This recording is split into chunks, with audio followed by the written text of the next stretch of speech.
Hello, everyone. Welcome to this week's Master Instructor Roundtable. I am Wendy Batts here with my friend and colleague, Mr. Marty Miller. How are you, Marty? Great, Wendy. How are you? I'm just living a dream. I'm loving today's topic. As you and I both know, we're getting more and more into performance, especially if you guys are training basketball players or you've got clients or even youth that are getting ready to start their fall activities. We start talking a lot about power and questions come up. Is it appropriate for all populations, which we will cover? We hear, I don't know what to do with my client because she's a senior. But we talk about the importance of power. Would this be beneficial? We're definitely going to go over that, plus so much more. Yeah, no, I'm excited for today's topic because anytime we can jump into one of the phases of the OPT model, it really allows us to go back to why the model was created, how every phase is important, but then sometimes just taking that extra time to digest one of those phases, I think really opens up people's ideas on programming and like, man, I have skipped out on this phase. And there's always a reason each phase is in the model. So that's why I'm excited to jump into today's topic. Yeah, well, let's talk about what we're going to talk about. So the questions that we commonly get, I know I went over some of them. However, when should you progress this client to phase 5? Get that very often. And y'all are already going to know the answer, especially if you listen to Marty and I weekly. Should all clients perform this phase 5? What are the best exercises for phase 5? And do you program a phase 5 workout? Like, how would you do that? And we are actually going to provide you with an example. Yeah, I love phase 5. I was actually doing it yesterday, not solely in preparation for today's topic, but that's where the program or my program's been. So I've got a very fond memory of phase 5 from yesterday. Well, I have one. The very first time I did this, and I always tell this story. I think it's super, super important that when you are going through each and every phase of the model, that you take time and go through the acute variables and actually perform that phase of training yourself.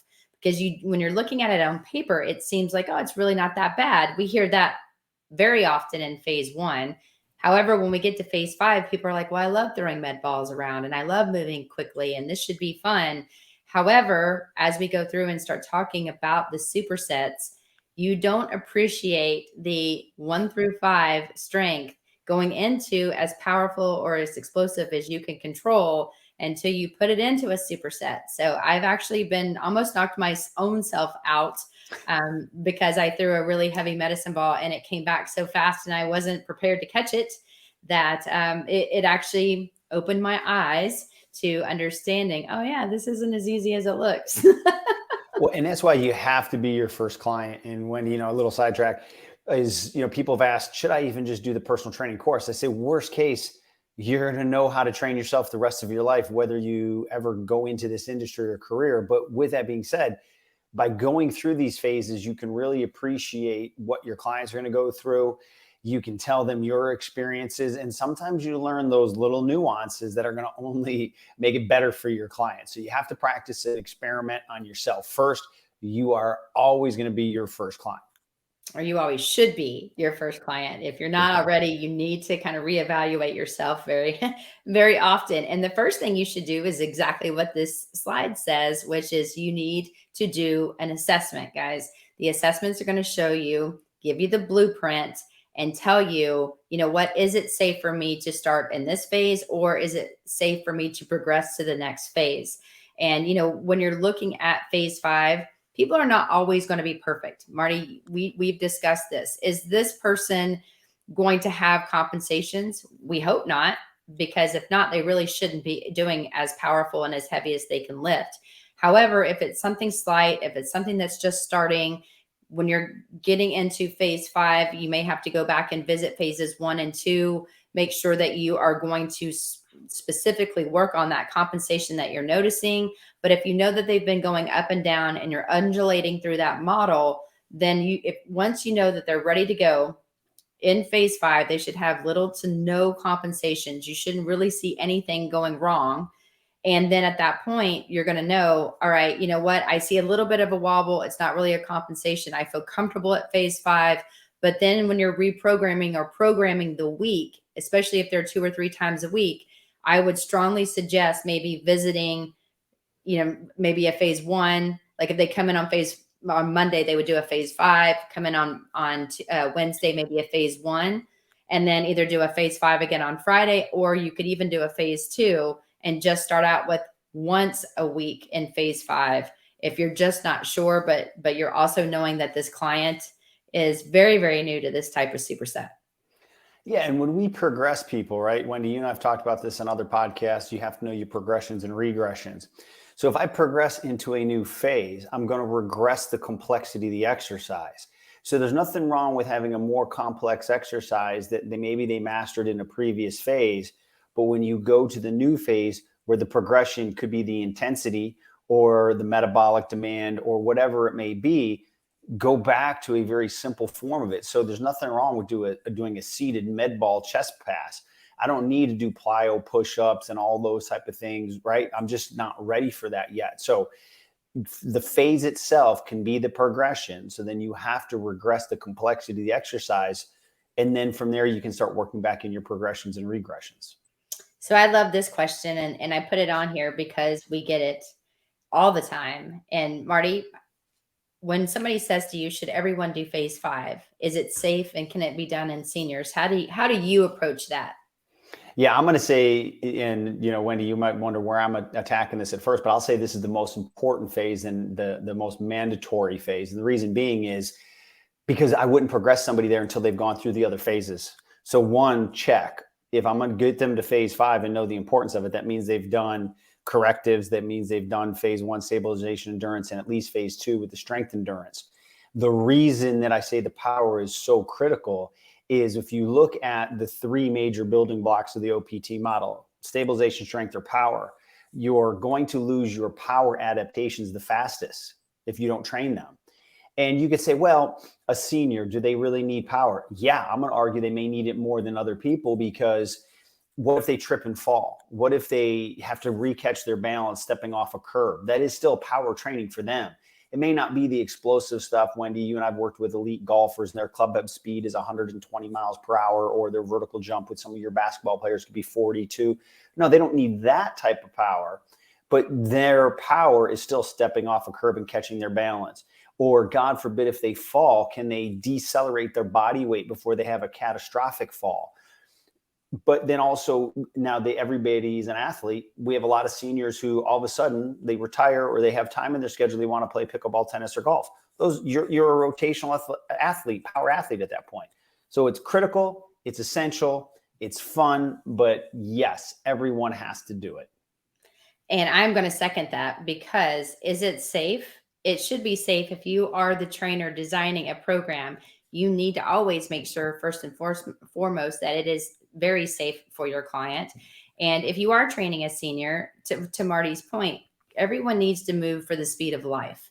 And what's explosive and fast for me might be completely different for Marty, or completely different than a grandparent. And so we want to make sure that if somebody's walking across the street and all of a sudden the light is turning yellow and they have to hurry across, that they've got the demand, their body knows how to handle that increase of speed to get across the street before the light turns green and they get hit. So when we bring this up, I actually authored one of the program design chapter in the new what we called senior fitness, but now it's the active older adult.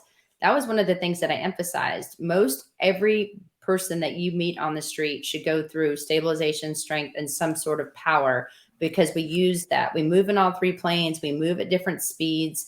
And so it doesn't matter the age. Plus, I know a lot of seniors that are probably in better shape than myself, running marathons and doing all this stuff at older ages. And just because someone is aging doesn't mean that they should be not utilizing the model. So is it safe? It should be. If not, it's a programming thing and you're responsible for that. But should everyone do it? As long as they can, and you modify it. Instead of it being, when we go through and we talk about phase 5, it's a superset. If you're doing reps, it may not be 1 to 5. Maybe you do 8. Is that the end of the world? No. But you want it to be heavy for them, but always watch the 5 kinetic chain checkpoints.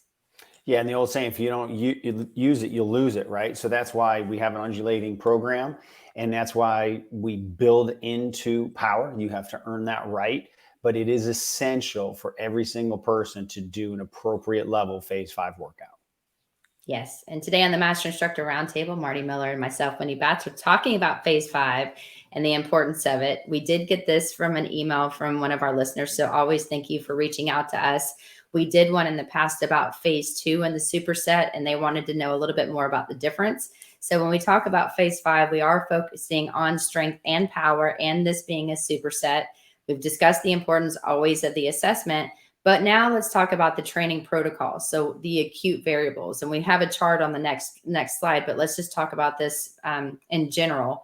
So we're trying to increase the rate of force production. So either through, basically through speed and the muscle contraction and how our body can react in a very quick motion. And that's what we're really focusing. That's the outcome and goal of this. And so this is going to use that superset, which is going to be able to do that. And that's how we increase the rate of force production. We increase the speed. And so when we're looking at the superset itself, we're looking at a heavy resistance training exercise. So it will be on a stable surface. For example, a chest press with a barbell. Most of us know what that looks like. Most of our clients love that. And so they would perform 1 to 5 reps of that particular exercise. And then they would immediately, not without, you don't take a break, you immediately go into something that mimics that movement, but it's explosive and powerful as they can control, utilizing that same biomechanic motion that they just did in the strength portion. So when we're looking at intensities, and Marty and I will go through this on the next slide, I'll let Marty kind of read through that one, but we're looking at 85 to 100% of what they have. Now, again, can we vary this? Yes. What can they lift heavy? And then at that point, try to do 1 to 5 repetition, especially if you're trying to get power. And then you're going to lighten your load to anywhere from 30 to 45% of that. And, or you're like, even if you're using body weight, that's totally fine, but you're going at a high speed.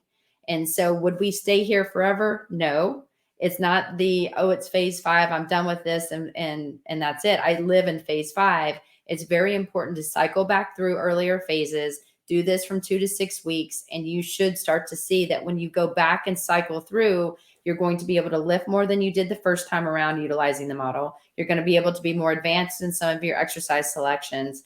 And when you go back and do let's say 1, 2, and 5 on different types of the week, or however, Marty and I design it for our client, it will just make sense. Yeah. And Wendy, I've been asked questions before, and I'm sure you have too, with the superset, like why the heavy first, then the light? Can you do it the opposite? NASM is an evidence-based model, and it's been researched for 20 plus years now, probably 25 plus, because, Wendy, you and I have been studying it since the early 2000s. So it's been even research prior to that. But there is a phenomenon that we're going for. It's called post-activation potentiation. The all or none theory, as we know from muscle fiber contraction, either the muscle fiber fires or it doesn't. There is no 20%, 30%, 40% of a muscle fiber firing. It's just what percentage of the muscle fibers within that muscle or movement pattern are actually activated.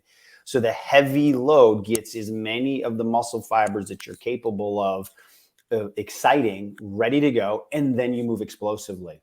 So that is, PAP training now is all of the rage in sports performance and fitness. Well, NASM's had this in their model since the late 90s, early 2000s. So, here we go again, that the model was always ahead of its time. So that's the phenomenon. And that's why the superset is the way it is. Pick something up heavy, get the central nervous system excited, and then teach it how to move explosively. You just like to talk about PAP. It's a really fun thing to say. It makes you sound really smart, Marty. Right. But again, it's been in the model for 25 years. So it's all new in fitness and Instagram, but sorry, it's been around. Nothing new. Say it ain't so. Say it ain't so. All right. Well, let's talk about these acute variables. And remember, when we discuss the acute variables, especially if you're new to the model or you're a new trainer, the acute variables all of this is provided within the textbook. And all that means these are examples and ranges that you should utilize in order to achieve the goal of that phase. Same holds true for phase 5. So when we're talking about the warm-up Marty, I'll do the extended warm up, if you will. But when we're talking about flexibility, we are still going to start out with self-myofascial technique, whether you're using some sort of foam roller, whether you're using a vibration device, whatever it is that is going to downregulate overactivity, that still happens in phase 5, because people seem to sometimes get confused that because they didn't see anything going wrong in the assessment and they're in phase 5, that the flexibility doesn't have to be done because they're already moving well. While they may not have compensations, if you're going to be utilizing a lot of muscles and you know what commonly become tight or overactive, foam rolling the calves, kind of just doing a general overall kind of foam roll just to see if anything feels like, it needs to be just kind of relaxed a little bit. That is where you're going to get a lot of benefit. And then immediately go into your dynamic warm up. We won't need to do static stretching if there's not a muscle that needs it. We don't go into active if we don't need it. But the dynamic warm up, as a definition, is to full available range of motion. So hopefully at that point, once you've gone through your rolling, you'll go into your dynamic flexibility. That's warming up the body, getting yourself prepared for the demand that you're going to have in resistance. Then you're going to go into your core, your balance, and your plyos. Now, some of this you're going to see that it's optional, that you don't have to do it. For example, do you have to do plyometric, as your warm up, if you will? Not really, because you're going to be doing a lot of plyometrics throughout the entire workout. However, I usually don't skip those personally when I'm designing a program, because I want to make sure that I've got muscles activated, that I've got good balance and control, and I'm able to maximize what I'm going to do in the resistance, and my body has been prepared. So when we're talking about core, balance, and plyo, I usually do 1 or 2 sets of that. However, it's going to be up to you. It's going to be how you feel that client, what's more beneficial for them. And then at that point, you're going to go through, and Marty, I'll let you take through the resistance. Yeah. So then you see, when you did a great job explaining it, then you see skill development again, and then now you're going to transition into the resistance, which is the body of the workout. So the sets, right? If this is somebody's first time through, we're okay if you even start with 1 set the first time. But from a conditioning standpoint, to get the adaptations we're looking for that 3 to 5 sets. Now, a set from a clarity standpoint is both the strength and the power exercise. That superset is the set. Sometimes I think people look at that as 2 different. Nope, that's why it's a superset. So we start with the strength. We recommend 1 to 5. However, as Wendy said earlier, if you have to go to 6 to 8 or so because that's just safer, absolutely no problem. Then we're going to go immediately, just like we did in our strength endurance. As soon as you're done with the first exercise, you immediately, as fast as you can, go into the second. So let's use chest, because I'm a guy, and of course that's what we're going to use. Dumbbell or barbell chest press right into an explosive med ball throw. 1 to 2 minutes between the pairs. So after the superset, I'm going to give myself 1 to 2 minutes, and then 3 to 5 minutes between a circuit, depending on how you're undulating your program. Are you going horizontal or vertical load? I could do chest, then chest, then chest. If I'm in condition, right? Wendy, you and I've used this with basketball players, mixed martial artists, where their cardio is in tune and they can get their heart rate down. I could go 1 to 2 minutes max, and then, if I'm going to do chest, and chest. But sometimes we might go right from chest superset to back superset into a leg superset, then give them 3 to 5 minutes in between that circuit, because metabolically they can do multiple supersets in a row. You got to gauge your client. If they're not in great cardiovascular shape, you're going to want to make sure that you give them time in between the supersets. So you'll see the load is there, 1 to 5 reps, and then the 8 to 10 reps, or 35 to 45% of their 1 rep max.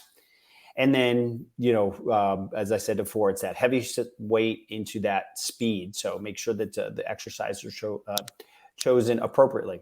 And then, Wendy, I'll throw it back to you for the new part of this, the client's choice.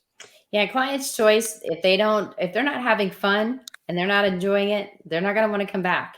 I mean, you're trying to make sure that what they're doing is safe. You want to program things that are going to help them achieve their goal, which is the reminder of why they're coming to see you. However, if somebody wants to do biceps and they always want to do triceps, that's okay. Give them their biceps and triceps. Do you have to superset those? You do not. However, if you want to, you can. Just think about what muscle group are you focusing on? And then at that point, how do you want to train it? So if you want to do bicep curls and you're doing 1 to 5 reps, and then you grab a piece of tubing and you start doing this as fast as you can, that's totally up to you. If you want to just do something heavy and you have them just do 12 repetitions because it's something, you know, that they're going to be using a lot of arms anyway. And most of the things they're doing, especially if you're doing medicine ball throws or slams or, you know, push-ups, whatever it is, your arms are also being worked. However, they like to feel just their bicep curl. And that's just an example. So give them, as Marty says, give them what they want while you are making sure you're giving them what they need. You say it way more elegantly than I do, Marty. However, that is really important to make sure to compliance. You're also letting them enjoy, you know, giving them that thing. Now, if it's not safe, that's when you would talk to them. But if they're already in phase 5, you already have a good idea of what they like. So you don't always have to ask them what they want to do. I usually program like something based, especially if it's a workout that I know they're not going to like. It's a lot of those exercises that they're like, oh man. And then when they start to look at me and pout, I throw in that one thing that they enjoy. Yeah, and that's a really important thing, is to make them have some ownership in it. You know, and I'm always willing to veto potentially, but generally we can caress it to where they think they're getting what they want. And we just sneak what in needs to be done in the program. But that's the art of training versus the science of training, right, Wendy? And then moving into the cool down, this is the part that people can't forget for any phase of training. So make sure you program it, definitely schedule it into their workout the first time or two so you can teach it to them. Hopefully by phase 5, they understand the importance of cool down, and you've taught them that for their stabilization endurance and their strength endurance.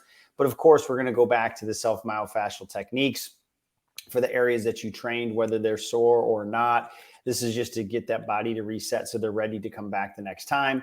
Then you can do static stretching of any of the muscles that you targeted. So if you did chest or anything, lower body, you're going to go over those muscles that have that propensity to be tight on most people and or your clients. So things like the calf complex, hip flexor complex, adductor complex, lats, pecs, and then the muscles in and around the neck, you know, sternocleidomastoid, et cetera. So that's that kind of postural reset after you did the self-myofascial techniques, let the heart rate come down, central nervous system kind of down regulate a little bit, and then out the door they go.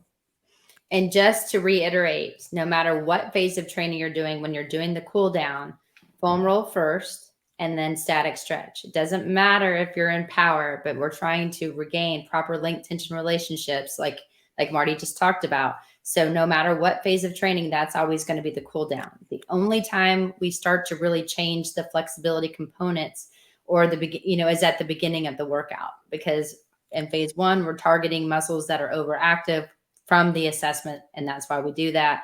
2, 3, and 4, when we're doing more active, we could throw in some static if we needed to. We really focus on reciprocal inhibition. So as we contract one, the opposing muscle has to relax. We do that for repetitions. And then now once we're up here, again, in phase 5, that's when we get into more dynamic. Now, we also have dynamic scheduled throughout, but if there are a lot of compensations, we're not going to be able to really maximize dynamic flexibility or dynamic stretching. So just keep that in mind too, of why we progress things, and everything is a continuum. Everything is a progression. So here you're just maxing out as much as you can, but recovery is going to be key after this workout that we're going to show you next, because it is very demanding on the body. Excellent. Let's move into that workout, give an example. So this is just an example, Wendy. I'll go through the warm up and activation, then turn that over to you. So you saw the acute variables, so we're going to slide all that right over here and give you some samples. So your typical self-myofascial techniques would be the calf complex, adductors, and lats. Tempo is that slow, controlled 1 inch per second, that search and destroy mission. You're going to wait till you find a tender spot, hold it for up to 30 seconds or until it releases, and then you move on. So as Wendy said, you could do static, then active, then dynamic stretching. If I'm doing a workout first thing in the morning, I might go through that progression. But if I've already been up and moving throughout the day, I might just go right into my dynamic. So here we're focused just on the dynamic. So it would be a walking lunge with rotation, push up with rotation, leg swing side to side. So we're starting to get the body to move at a little bit of higher speed with control, right? It's not how fast I can go, it's how fast I can control. So there's nothing wrong with the first couple reps being slower, the middle reps at a moderate pace, and then the last couple reps at a higher pace, right? Just as long as those 5 kinetic chain checkpoints are maintained. Then activation, obviously we've got one of Wendy's absolute favorites, the lateral tube walking. So if this is from with one of your pro clients, I see why the black band is there. It's not about how much resistance you can use. And a lot of people overuse the resistance on the mini bands, but I know when Wendy has it, it's locked in. I know who this client is. They can absolutely accommodate that resistance. So that lateral tube walking to get that core and the glutes firing, especially the glute medius and that frontal plane. 2 sets, 12 reps, controlled once again, and keeping that foot straight, because a lot of people, when you get that resistance, their foot can start to turn out, and you got to keep the core engaged. Then we have crunches with the med ball toss, getting that spine moving at a higher speed with some resistance. And then the single leg hop to hold, frontal and transverse plane. So getting all 3 planes of motion in there between the lateral tube walking and even moving in the sagittal plane with the crunch, single leg hop to hold. So you'll see 2 sets of 8 reps there, and maintain that neutral arch of the foot. So there's a lot of other choices you would have here, but if you follow this, you're going to have a great activation for your core and balance, getting that person ready from a movement standpoint, central nervous standpoint, the ability to fire the muscles and stabilize and control before you get into that resistance. So Wendy, I'll turn that over to you. Yes. And so as Marty said, this is actually a real client. I did change their name. So you can look this person up all you want, but you will not find them. Or if so, you will find them and they're not my client. And this was something that we really do with them actually before they're getting ready to go off to camp. And so when we look at this, Marty just talked about the warm up. Oftentimes they will come in and do their pre-warm up themselves because they know exactly what they're doing. These are pro athletes. And so therefore I don't have to hold their hand in that. But when we do the superset, I do have them rest after each, like they'll go from 1 to 2 minutes and then we may repeat it. So you're going to have to decide on timing and what works best. But we would do something such as a chest press, a dumbbell chest press. I prefer dumbbells even when we're doing this because I want to ensure that what they're doing on the left side, they're doing on the right side. Sometimes when you use a bar, that you're still going to be stronger on one side and the other one's just kind of along for the ride. I want to ensure that both sides are working as maximally and optimally as possible. So as soon as they're done with that chest press, we'll do anywhere from 1 to 5 reps. As you can see here, I've got 5. I immediately have them go into a rotational chest pass. We do have a wall to make that happen. So just be sure at your own gym, if you're throwing something into a wall, that it's a cement wall and not a drywall. And then we would go into, if we're doing back, we do something such as a 1-arm row into med ball slams. They would take a break for shoulders. Now, again, remember shoulders, anytime you're doing any chest, you're doing anterior delt as well. So here we're doing more overhead presses. Is the anterior delt being involved? Is it working? Absolutely. However, we're not really trying to target and focus on that. One thing that we can also do is more rear delt if we want to really think about making sure that we're not overtaxing one muscle. However, in this case, you'll see that we did an overhead chest press. And then after that, we ended up doing a overhead toss and catch. And then as soon as we're done with that, I use a hex bar deadlift. Again, very heavy. They're only doing 5 repetitions and then immediately going into leg circuits. And so leg circuits, as you guys know, one of my favorite exercises. They do 4 exercises as fast as they can control. So not as fast as possible, but they still have to maintain proper alignment. They're getting taxed. It's very challenging. But for this example, they did 20 prisoner squats into 20 alternating lunges, 20 power step-ups, and 10 tuck jumps. So Marty, you can see this client's choice. I'll let you talk about that. However, it wasn't his choice. It was still mine. Yeah, I was going to say, I was sitting there as I was reading through. I'm like, I really don't think that, because I know exactly who this is. I'm like, I don't think that this is what he chose. But I'm glad that you made him think he chose this. So a sled push is a phenomenal power output exercise, whether it's for your leg power, whether it's metabolic conditioning. What I love about it is one leg is always in contact with the ground. So there's less running, less jumping. It forces core engagement. And we're always looking at that risk versus reward. Doesn't mean I don't like jumps. Doesn't mean I don't like running. But everybody could push a sled. Now, a sled push could be just a moderate walk tempo for some athletes. And again, everybody's that athlete. Or it could be explosive, right? But the thing is, you're getting great triple flexion, great triple extension, great core engagement. So this here at 125 yards is more of a metabolic conditioning. If you're looking at it as you could use this as that heavy exercise, you'd have a very short distance and heavy load. Or if you want to use it as the power exercise, you'd have more of a moderate weight and you'd want to see quicker with the leg turnover. So you can still use it. And in this situation, it's a phenomenal finisher from a metabolic conditioning standpoint. So I love it. I know we're talking about the Technogym skill run where the treadmill automatically converts it. You get the data, you can start to see the fatigue and all that, or power output. You can still use a sled on the ground. It's a little bit harder to track. You don't get you're not going to get any data really, except they push it from A to B. But a sled push is something I would highly recommend every single client gets into at some point. And to that point, Marty, with the Technogym equipment, the reason we do that specifically with this player is because in the past, before me, he was injured and was having some knee issues. And so they went in and cleaned it out. I'm trying to ensure that what he's doing on the left leg is the same as his right, and seeing if there's any differentiation that's significant that I should be aware of throughout his training before we take him to camp. Now, again, this is an example of someone getting ready to go to camp. Would I do this on day one, phase 5, day one? Absolutely not. Here I said 1 of 12, but this would be something where you want to bring them in slowly. Plus, after a leg circuit and they're giving 100% as fast as they can control, going into this metabolic conditioning that Marty talked about for the distance, it's because of the minutes they need to spend on the court. They need to really work their lungs, work their ability. When they think they can't do it, I'm showing them that they can. So it depends on your client. This is something I would not suggest, especially in the beginning. Work your way up to that. But this is a true example of something that I have programmed successfully, mind you, with a client. Yeah. And Wendy, recently on one of my coffee talks, we talked about using data, right, as a decision-making process, especially in cardiovascular training. So if you're not doing it, you're losing the opportunity to program for your client, but also that data is going to tell you where they're at. Are they overtraining? Are they not training enough? Do they still have gas in the tank, or are the wheels kind of falling off the bus? So, that's where, I know why you use it, because you're really looking for those specific outcomes.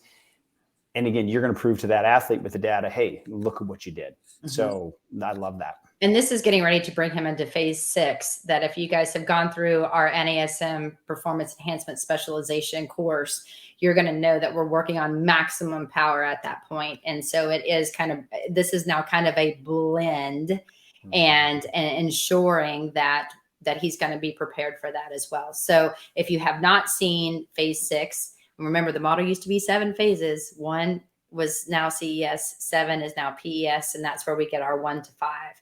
So just keep that in mind, that there is still one other step above what we're just showing you in phase 5, especially if you're just going through the CPT. There are ways to even make them more powerful.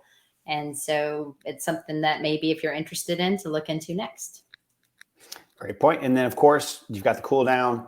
We talked about it the last slide with the acute variables, self-myofascial techniques with the calf complex, adductors and lats, same cues, same notes, static stretching, those same muscles. And then the coaching tips throughout. 5 kinetic chain checkpoints have to be maintained, feet forward, knees over seconds or toes, hips and shoulders and neck in that neutral position. Always looking at those to make sure that there's no breakdown, because that's either mental or physical fatigue that could be setting in. Well, Marty, this is always fun. Again, these are one of my favorite topics. I love talking anything performance and power. I don't know. It's fun to do as a trainer. I really enjoy working with clients when they get to that level at any age. So youth, as well as pro athletes and everyone in between. So don't limit anyone just based upon their age. Be very smart in your programming. Watch the 5 kinetic chain checkpoints, as Marty just said. Program something that makes sense. And then at that point, if you guys have questions after reviewing what we did and looking over the program, you can always reach out to me at wendy.batts@nasm.org, or you can find me on Instagram at wendy.batts13. And my information is coming up. So my Instagram is dr.martymiller72, and then email marty.miller@nasm.org. So Wendy, thanks for a great topic. I'm glad one of our amazing NASM family members reached out to you. Thank you for attending today, and we look forward to seeing you next week on the Master Instructor Roundtable.